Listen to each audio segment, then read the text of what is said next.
ನನ್ನ ಜೀವನದಲ್ಲಿ ಏನೇನು ನಡೀತಾ ಇದೆ ಅಂತ ನಿನಗೂ ಗೊತ್ತು. ಆದರೂ ನಾನೇ ಹೇಳಲಿ ಅಂತ ನೀನು ಎಕ್ಸ್ಪೆಕ್ಟ್ ಮಾಡ್ತಾ ಇದೀಯ. ನಾನು ನಿನಗೆ ಹೇಳಬೇಕು ಅಂತ ಡಿಸೈಡ್ ಮಾಡಿದ್ದೀನಿ. ನನ್ನ ಜೀವನದಲ್ಲಿ ನನಗೆ ಮತ್ತೆ ಪ್ರೀತಿಯಾಗಿದೆ ಸುರೇಂದ್ರ.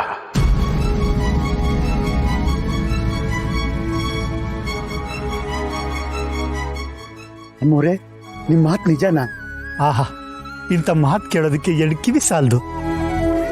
ಹಾಲು ಕುಡ್ದಷ್ಟು ಸಂತೋಷ ಆಯ್ತು ಅಮ್ಮೋರೆ. ವಿಶೇಷನೋ ವಿಚಿತ್ರನೋ ಒಂದೂ ಗೊತ್ತಾಗ್ತಾ ಇಲ್ಲ. ಅಂತೂ ಗಂಡ ಹೆಂಡತಿ ಮಧ್ಯೆ ಮತ್ತೆ ಪ್ರೀತಿ ಚಿಗುರ್ತಾ ಇದೆ.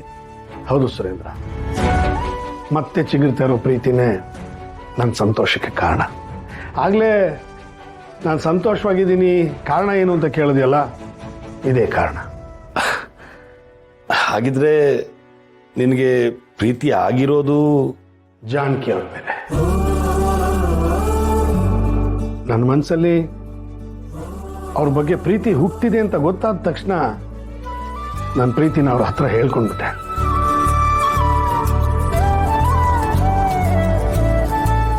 ನನ್ನ ಗಂಡ ಮತ್ತೆ ನನಗೆ ಹತ್ರ ಆಗ್ತಿದ್ದಾರೆ ಅಂತ ನಾನು ಸಂತೋಷ ಪಡಬೇಕು, ದುಃಖ ಪಡಬೇಕು, ಒಂದು ಗೊತ್ತಾಗ್ತಿಲ್ಲ ಪದ್ದು. ಯಾಕಮ್ಮೋರೆ ಹೀಗೆ ಹೇಳ್ತಿದ್ರಾ? ಯಜಮಾನ್ರಿಗೆ ನಿಮ್ಮ ಮೇಲೆ ಪ್ರೀತಿ ಆಗಿದೆ ಅಂದ್ರೆ ನೀವು ಸಂತೋಷ ಪಡ್ಬೇಕು ತಾನೆ? ಅದು ಹಾಗಲ್ಲ ಪದ್ದು. ಅವ್ರಿಗೆ ನಾನು ನಂದಿನಿ ಅನ್ನೋದೇ ಗೊತ್ತಿಲ್ಲ. ಅವ್ರು ಪ್ರೀತಿಸ್ತಾ ಇರೋದು ಜಾನಕಿನ. ಅಮ್ಮೋರೆ, ಯಜಮಾನ್ರಿಗೆ ಜಾನಕಿನೇ ನಂದಿನಿ ಅಮ್ಮವ್ರು ಅಂತ ಗೊತ್ತಾಗದೇ ಇರ್ಬೋದು. ಆದ್ರೆ ಗುಣದಲ್ಲಾಗ್ಲಿ ಭಾವನೆಗಳಾಗ್ಲಿ ನಂದಿನಿ ಮತ್ತೆ ಜಾನಕಿ ಮಧ್ಯೆ ಯಾವ ವ್ಯತ್ಯಾಸನೂ ಇಲ್ಲ. ಯಜಮಾನ್ರು ಇಷ್ಟಪಟ್ಟಿರೋದು ಆ ನಿಮ್ ಗುಣನ. ಹಾಗಿರುವಾಗ ಹೆಸರು ಯಾವ್ದಾದ್ರೇನು, ಯಜಮಾನ್ರು ಇಷ್ಟಪಡ್ತಾ ಇರೋದು ನಿಮ್ಮನ್ನೇ ತಾನೆ.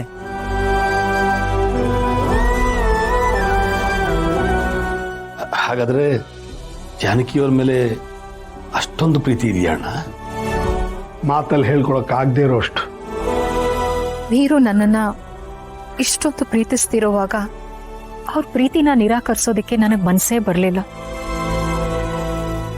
ಯಾಕೆಂದ್ರೆ ನಾನು ವೀರುನ ಪ್ರಾಣಕ್ಕಿಂತ ಹೆಚ್ಚಾಗಿ ಪ್ರೀತಿಸ್ತೀನಿ.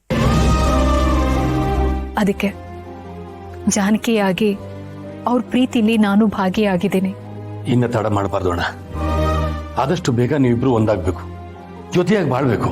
ಅಂತ ದಿನ ಯಾವತ್ ಬರುತ್ತೆ ಅಂತ ಕಾಯ್ತಾ ಇದ್ದೀನಿ ಅಮ್ಮೋರೆ. ಅಂಥ ದಿನ ಬರಬೇಕು ಅಂದ್ರೆ ಅವರು ನಂದಿನಿನ ಸ್ವೀಕರಿಸ್ಬೇಕು, ಒಪ್ಕೊಳ್ಬೇಕು.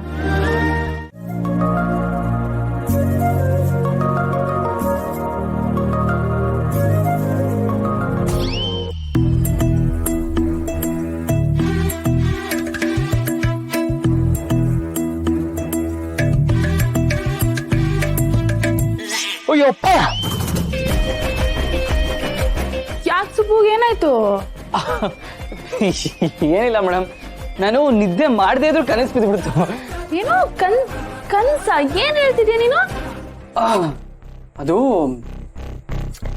ನನ್ನ ಕನಸಲ್ಲಿ ನೀವು ಬುಕ್ ಇಟ್ಕೊಂಡು ಓದ್ತಾ ಇದ್ದೀರಾ ಮೇಡಮ್.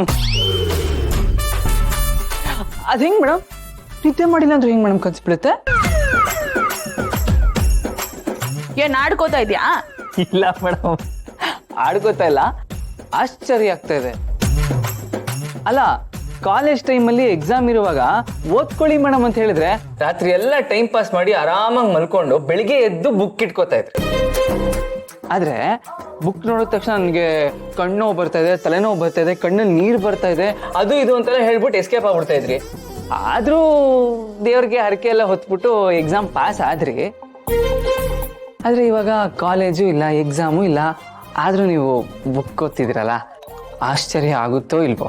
ಬುಕ್ ಇಟ್ಕೊಂಡು ಓದ್ತಾ ಇರೋದು ನಾನು ಎಕ್ಸಾಮ್ ಪಾಸ್ ಮಾಡಕ್ಕಲ್ಲ, ಮತ್ತೆ ಇಂಟರ್ವ್ಯೂ ಪಾಸ್ ಮಾಡಕ್ಕೆ. ಇಂಟರ್ವ್ಯೂನಾ? ಯಾಕೆ ಇಂಟರ್ವ್ಯೂ ಯಾಕೆ ಮಾಡ್ತಾರೆ? ಕೆಲ್ಸಕ್ಕೆ ಹೋಗೋಕೆ ನಾನು ಕೆಲ್ಸಕ್ಕೆ ಹೋಗ್ಬೇಕು ಅಂತ ಅನ್ಕೊಂಡಿದ್ದೀನಿ. ಕೆಲ್ಸಕ್ಕೆ ಸೇರ್ಬೇಕು ಅನ್ಕೊಂಡಿದ್ದೀರಾ?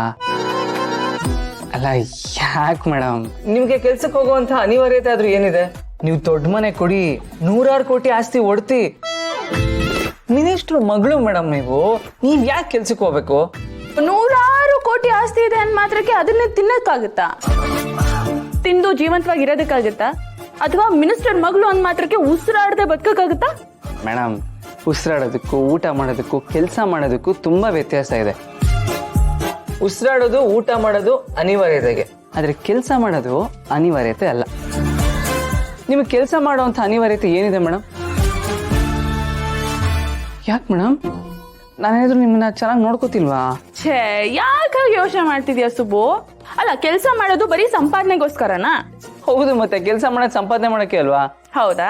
ಹಾಗಾದ್ರೆ ನೀನ್ ನಮ್ಮ ಅಪ್ಪನ ಹತ್ರ ಕೆಲಸ ಮಾಡ್ತಿದ್ಯಾ ಅಲ್ವಾ? ನಮ್ಮ ಅಪ್ಪನ ಹತ್ರ ನೀನು ಬರೀ ಸಂಪಾದನೆಗೋಸ್ಕರ ಅಷ್ಟೇ ಕೆಲಸ ಮಾಡ್ತಿದ್ಯಾ ಅಲ್ಲ ತಾನೆ?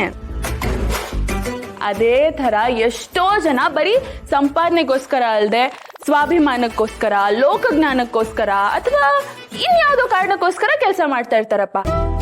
ದುಡಿಯೋದ್ರ ಹಿಂದೆ ಇರೋ ಕಷ್ಟನ ನಾನು ತಿಳ್ಕೋಬೇಕು ಅಂತ ನಾನು ಕೆಲಸ ಮಾಡ್ಬೇಕು ಅಂತ ಅನ್ಕೊಂಡಿದ್ದೀನಿ.